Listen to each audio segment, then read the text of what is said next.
Hi, I'm John Green. This is Crash Course World History, and today we're going to talk about the end of civilization. Mr. Green, everybody knows civilization's going to end with Y2K. We can't survive the year 2000. Not me from the past. Turns out that we get through that one all right. And we're not talking about monopolies among cable providers or net neutrality. In fact, we're not talking about the end of our civilization, which everyone knows will be brought about by giant transforming robots that can become cars. If you want to learn about the end of our civilization in video form, might I recommend the major American film Transformers: Dark of the Moon. Instead, today we're going to talk about the end of a civilization in the ancient Near East at the end of the Bronze Age.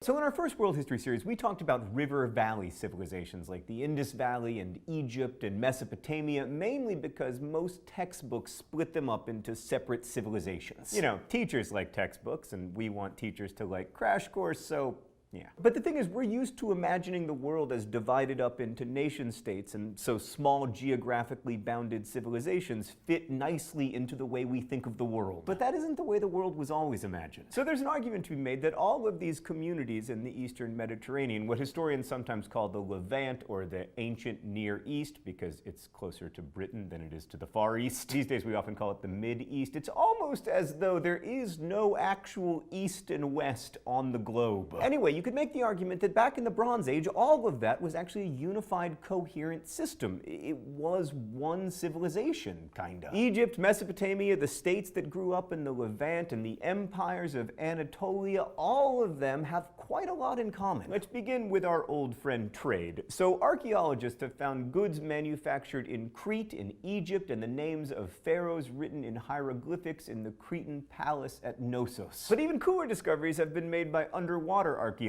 Wait a second, Stan, are there really underwater archaeologists? There are?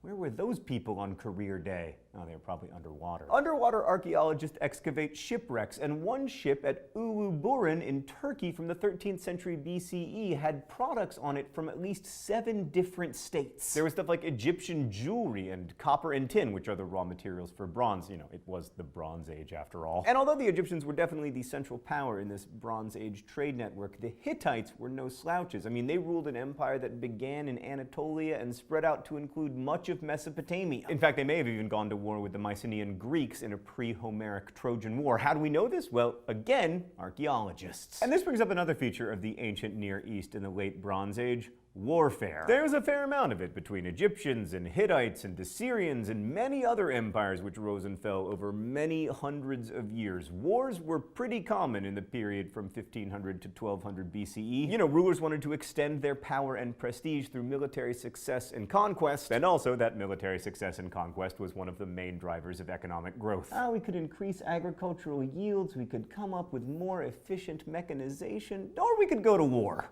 They always went to war. But there wasn't just war, there was also quite a bit of diplomacy. And when diplomats from these rival communities would talk to each other, they would often call each other by family names or imagine family relationships, even though they weren't actually family. But that sense that they felt like family, you know, families do sometimes have wars, indicates that it wasn't necessarily different civilizations. And sometimes the wars ended with diplomatic marriages, so rather than just pretending that they were family, rulers of the late Bronze Age states would actually become family. And then they could stop fighting and start trading, at least for a little while. By the way, this is also the history of post-Roman Empire Europe. So we have a trade network, we have a lot of interconnected familial relationships, both real and imagined. But do we have a civilization? Well, I would argue yes, even though it didn't have a single ruler or one form of political structure or even one language. But neither does Western civilization, and lots of people think that's a thing. When you think about it, what we often mean when we talk about civilizations today are systems. Like when we talk about Western civilization, we're not actually talking about Greece or Rome or England or France or the United States. We're talking about a set of structures and religious and cultural traditions that are closely related enough that we see them as forming a coherent whole. And the same thing is true when we talk about Islamic civilization, which spans from like Sufi mystics in Turkey to Indonesia, the country with more Muslims than any other on earth. So at least according to that definition, the ancient Near East was a civilization. But this is an episode about the collapse of that civilization, so what happened to it? Well, there we have one of the great historical mysteries. Let's go to the thought bubble. Archaeologists have discovered that sometime around 1200 BCE, a number of the cities in the region suffered upheaval, disruption, and in many cases, destruction. Among those cultures that bit the dust were the Mycenaeans, the Minoans of Crete, and our not particularly friendly friends, the Hittites.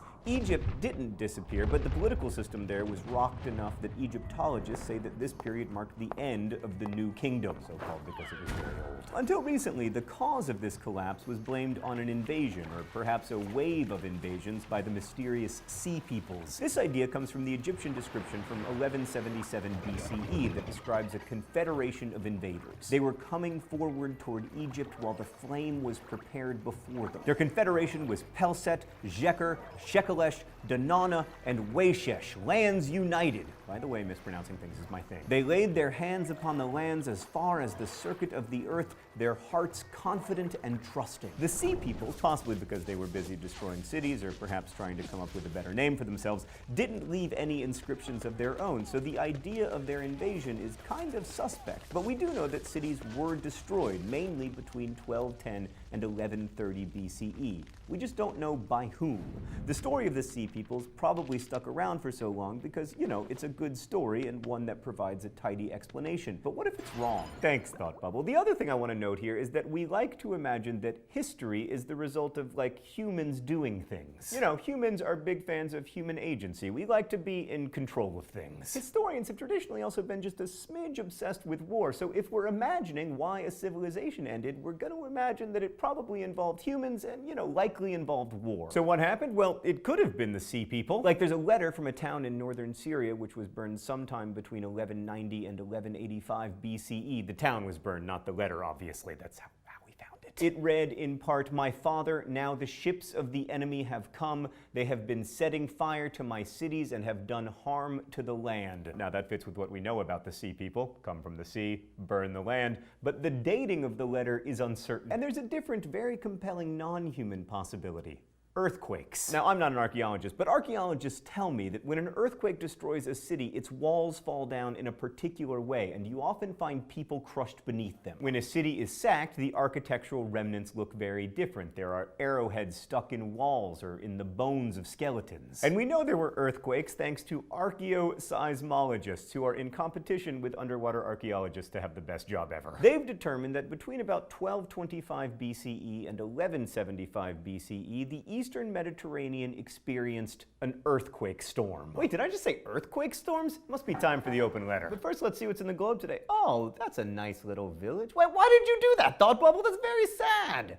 An open letter to earthquake storms. Dear earthquake storms, what a fantastic term. I would say that you're an example of historians naming something brilliantly for once, but in fact, you were, of course, named by an archaeoseismologist. The idea here, originally proposed by a guy named Amos Nur, is that one large earthquake can actually lead to a series of extremely large earthquakes. They just kind of go down the same plate boundary going blah, blah, blah, blah, blah, blah, blah. That's the technical term for what earthquakes do. And earthquake storms, in addition to having an awesome name, you are terrible. You just keep happening down the fault line, like for decades. It's not cool, earthquake storms. Stop it.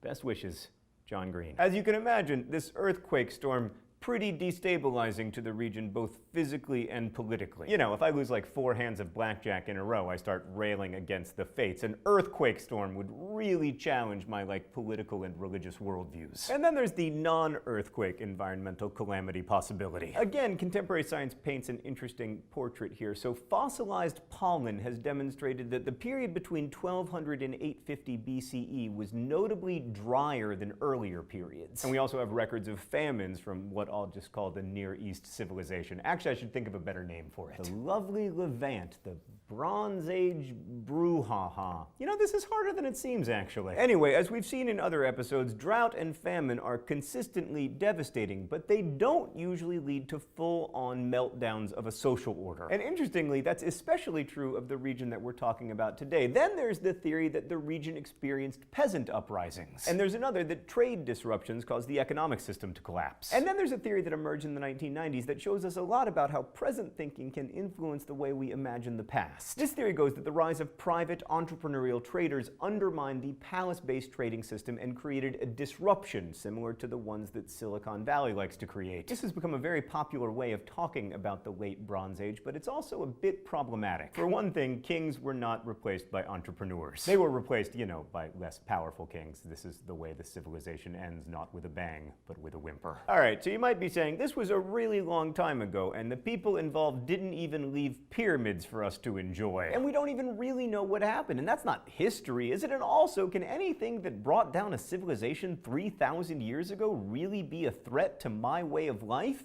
Yes. The interconnected trade and diplomacy-based systemic civilization of the ancient Near East is at least somewhat similar to the interconnected trade and diplomacy-based systemic civilization that we live in today. It's just that for us, that system extends around the entire planet. And some argue that it was in fact the very interconnectedness of the late Bronze Age civilization that made it unstable. Sometimes in extremely complex systems, the failure of one segment can disrupt the whole thing. Like, according to historian Eric Klein, if late Bronze Age civilizations were truly globalized and dependent upon each other for goods and services, even just to a certain extent, then change to any one of the relevant kingdoms, such as the Mycenaeans or the Hittites, would potentially affect and destabilize them all. 3,000 years later, a credit crisis in the United States leads to 30% unemployment in Spain. An outbreak of bird flu in China dramatically increases the price of chicken in Canada. And in 1914, the assassination of an archduke leads to war in Japan. In the end, whether you take meaningful lessons away from the story of the collapse of this particular civilization depends on how much you see it as an analogy to our own world. If you believe that the Mediterranean world between 1500 and 1200 was, as one historian put it, a cosmopolitan and globalized system such as has only rarely been seen before the current day, then understanding what happened 3,000 years ago can be pretty helpful. That said, it could have been global interdependence or entrepreneurial disruption. It also could have been sea people. It's certainly important for us to imagine the present in the context of the past. But insofar as possible, we don't want too much to imagine the past through the lens of the present. And that's why I think in general it's a good idea to be suspicious of any single cause imagining of why historical events happen. Could the sea people, whoever they were, really have been powerful enough to destroy this civilization? It's no coincidence that around the world, people are always talking about some version of barbarian invasions, and that is rarely the true, straightforward explanation of what happened. I mean, unless you're talking about the Mongols. It's true, though, the Mongols were the only barbarian invasion that showed the ability to, single-handedly collapse a civilization. Anyway, thanks for watching. I'll see you next week. Crash Course is filmed here in the Chad and Stacy Emigholt studio in Indianapolis, and it's possible because of these wonderful people who make it and because of your support through Subbable.com. Subbable is a voluntary subscription service that allows you to support Crash Course directly so that we can keep it free for everyone forever. So if you have the extra change, we would appreciate your support. If not, just thanks for watching. As we say in my hometown, don't forget to be awesome.